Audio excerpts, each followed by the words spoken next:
What is going on, everybody?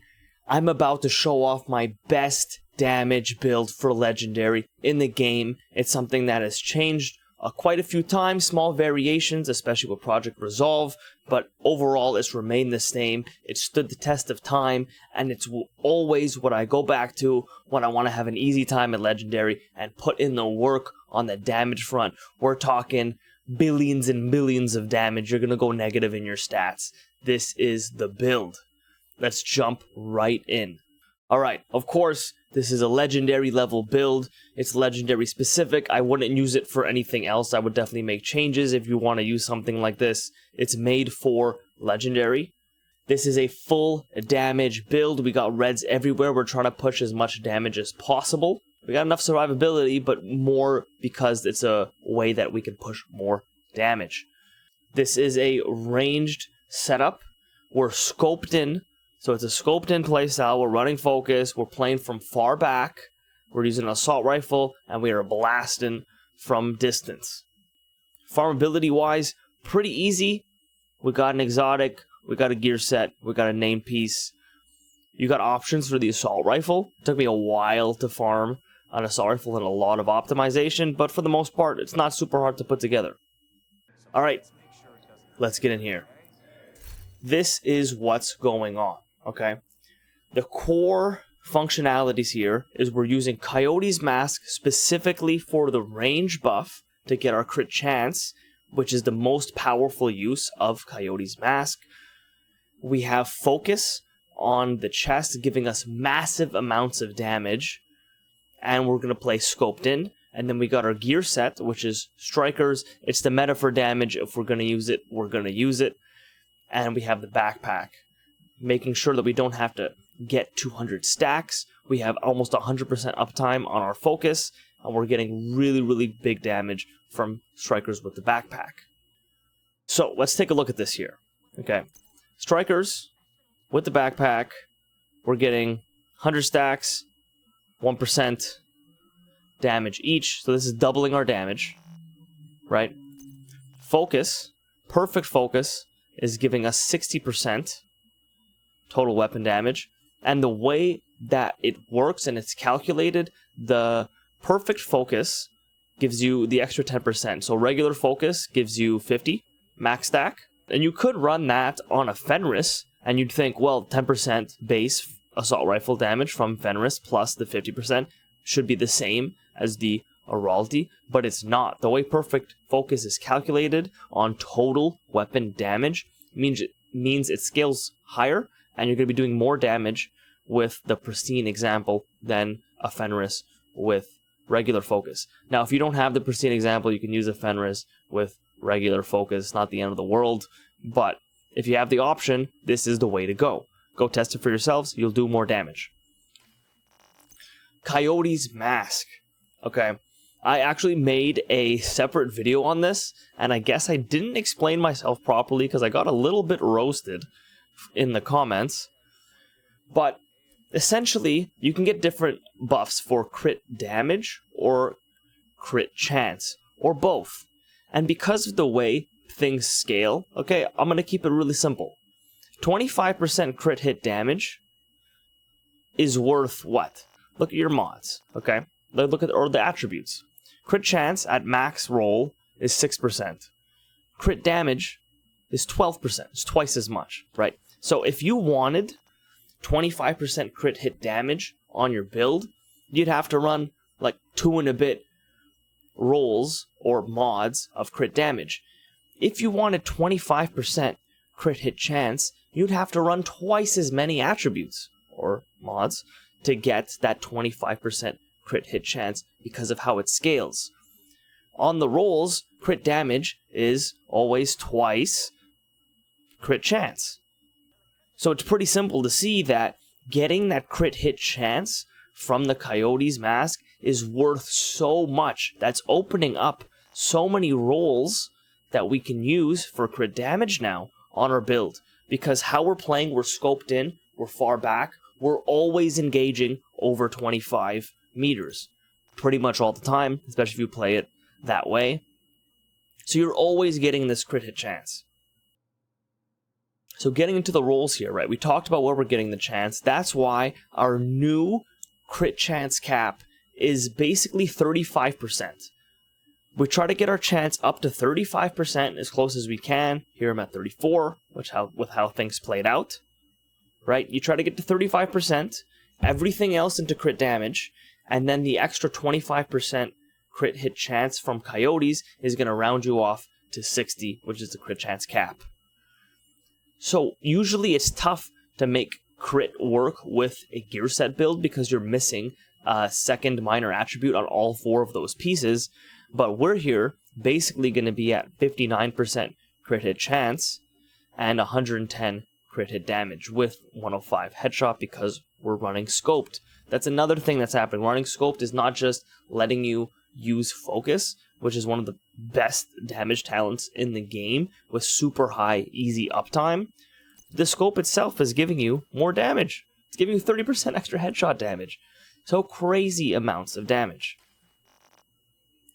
So essentially on your rolls, you're going to want to play it however you need to between the rolls on your pieces and whatever mods you have on your weapon. You see I actually have a crit hit damage mod on my weapon instead of what you would normally go for, a crit chance, because it got me to 34 without going over that 35 cap, soft cap.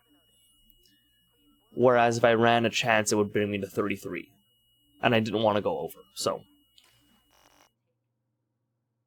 do whatever you got to do to get your crit chance up to 35, as close as you want. You can go over if you want to, but 35 is your soft cap. And then everything else in crit damage. But I would highly, highly encourage you to run weapon handling. That's right, I throw away some crit damage to run weapon handling. Now you can play around with that as much as you want, but honestly, I highly recommend you try it.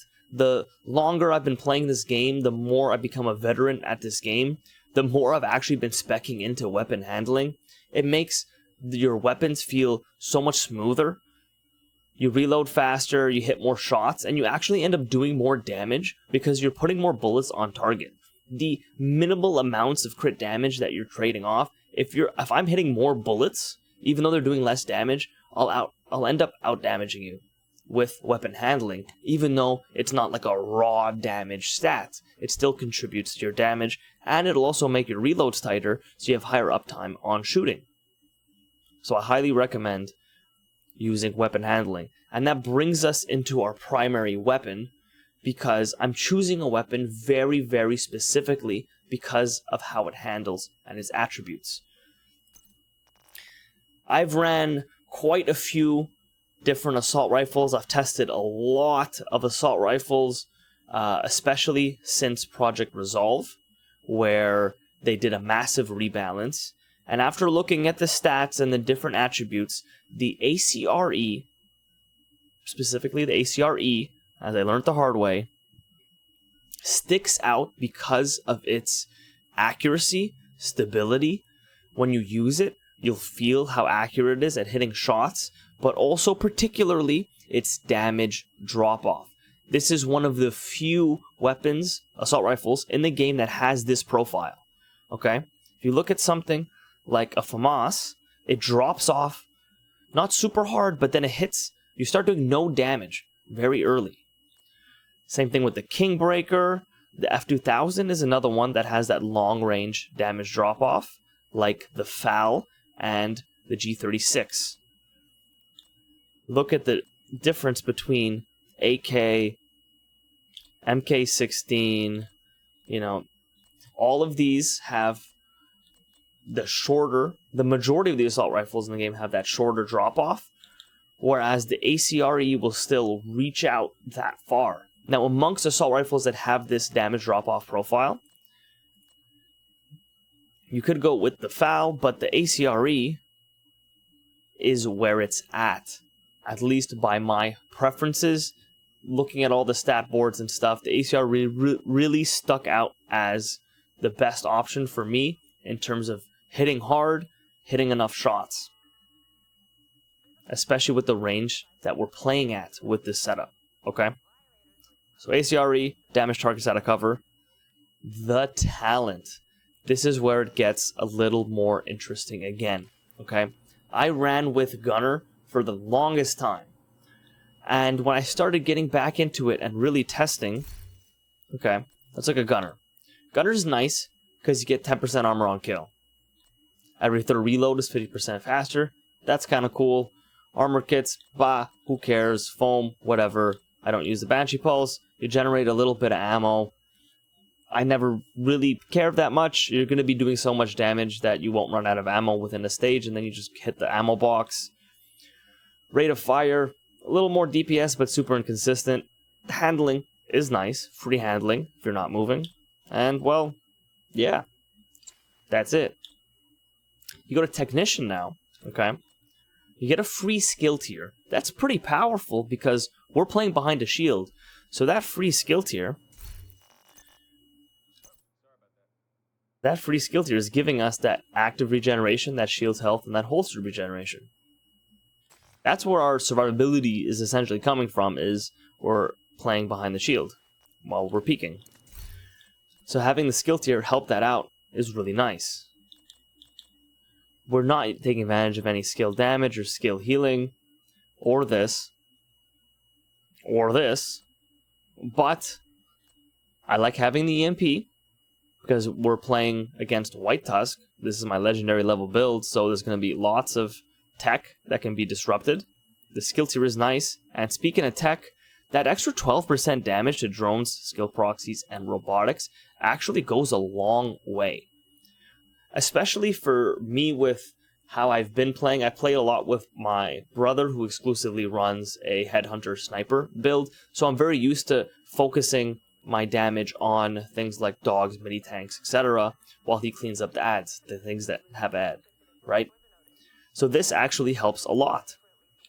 And those are most of the reasons why I opt to go Technician, but we also get the linked laser pointer. And what that does is unlock the ability to run flatline, which is one of the best talents in the game for damage on your primary weapon. Flatline is amazing. 15% amp damage basically all the time because we have the linked laser pointer.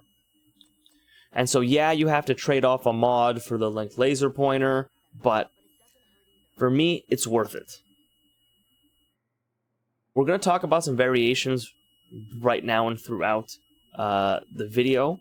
So for different primary weapons, you could honestly run whatever assault rifle you want. Trust me, I've done it. And if you play this build the way it's set up to be played further back, you're gonna want to be able to hit targets. So something like the ACR is great. I would not run a scoped AK. It's not gonna be a fun time. Or the Kingbreaker, as much as it might be nice to get that 20% perfect flatline, this thing it handles terribly and it's not a good time. I'd much rather beam him in the head with the ACR. If you don't want to run Technician, you can go back to Gunner. That's the other one I'd probably recommend.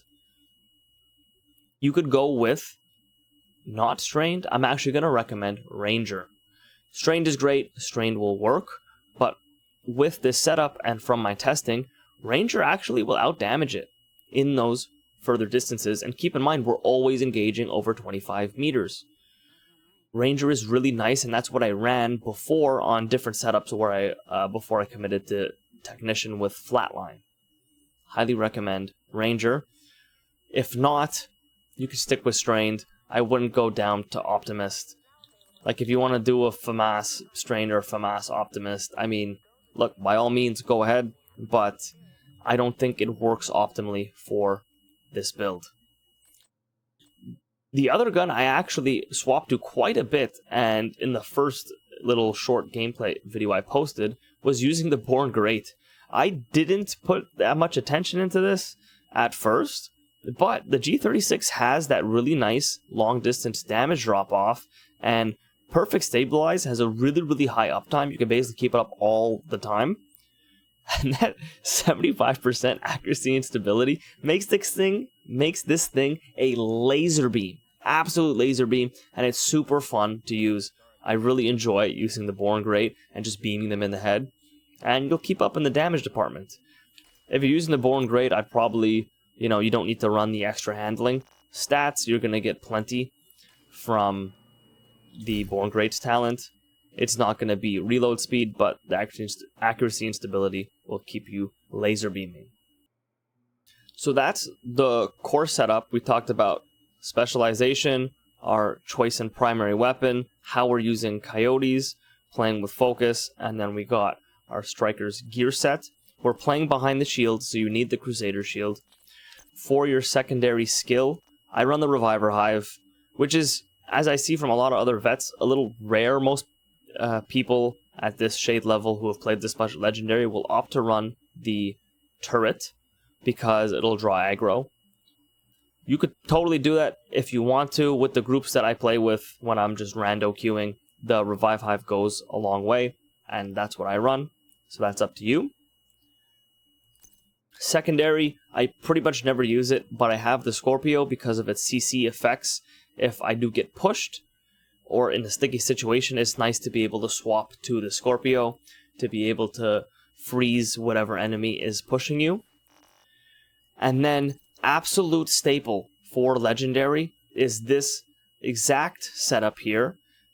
TDI card named pistol with Sledgehammer. If you're not using this in your Legendary setup, you're missing out. The amount of utility you get from having this on your setup is amazing.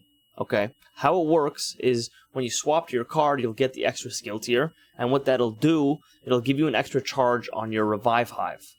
So if there's a situation where you need to revive 2 people that are down, and you have no skill tiers on your setup like this all-red DPS build, swap to your card, you'll get 2 charges, throw it out, you can revive 2 of your down teammates. Or you can swap to your card, get the second charge, throw it to res 1 teammate, and then you can pick it back up and you'll still have 1 for yourself in case you down, and then you'll automatically drop it. For doubling down on that utility, running Sledgehammer, even though it's just a regular one, as the talent on your pistol, means that if you get into a boss situation, you have easy access to swapping to your pistol, throwing a nade, proccing Sledgehammer on whatever you need to. So this is, I think, is the ultimate pistol for Legendary level content and builds like this. So we talked about all the different intricacies of this setup. This is a sort of template that I like to use a lot for Legendary content, using Focus and Coyote's Mask for that distance, crit chance, and then filling in the rest with a gear set. You could do the same with Negotiators, Sneak Peek, or high-end pieces, like I do in my rifle build. But we'll show those off in separate build videos. This is everything I wanted to cover, and I hope you guys get a feel for my personal best top damage build for Legendary. Every time I pull this thing out, I'm doing top damage, so give it a go and see if you can too. I'll see you in the next one. Enjoy.